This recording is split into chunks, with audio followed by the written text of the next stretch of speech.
بسم اللہ الرحمن الرحیم۔ حضرت نوح علیہ السلام اپنی امتیوں کو لے کر کشتی میں بیٹھے تو انہیں کشتی میں ایک بوڑھا نظر آیا۔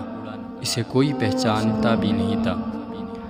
آپ علیہ السلام نے ہر چیز کا جوڑا جوڑا کشتی میں بٹھایا تھا، مگر وہ اکیلا تھا۔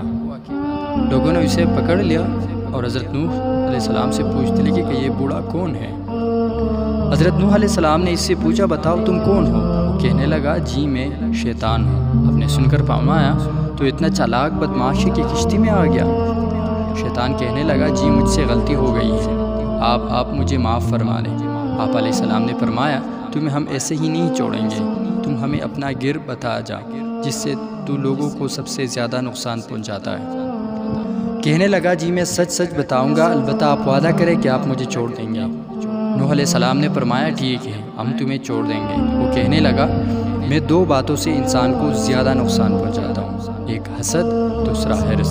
وہ پھر کہنے لگا کہ حسد ایک ایسی چیز ہے کہ میں خود اس کی وجہ سے برباد ہوا، اور حرص وہ چیز ہے جس کی وجہ سے آدم علیہ السلام کو جنت سے زمین پر اتار دیا گیا۔ اس لیے میں انہیں دو چیزوں کی وجہ سے انسانوں کو سب سے زیادہ نقصان پہنچاتا ہوں۔ وقتاً وقتاً یہ دونوں ایسی خطرناک بیماریاں ہیں جو تمام بیماروں کی بنیاد بنتی ہیں، اور آج سب سے لڑائی جھگڑے یا تو حسد کی وجہ سے ہیں یا حرص کی وجہ سے۔ حسد انسان کے اندر آگ ہی جلاتا رہتا ہے، وہ کسی اچھی حالات میں دیکھ نہیں سکتا۔ دوسرے انسان پر اللہ تعالیٰ کی نعمتیں ہوتی ہیں اور حسد کے اندر مرور پیدا ہوتی ہے کہ وہ اچھی حالات میں کیوں ہیں۔ اللہ تعالیٰ ہمیں حسد حرص سے بچائے۔ مزید اس طرح کی ویڈیوز دیکھنے کے لیے ہمارے YouTube channel voice of Sameer کو سبسکرائب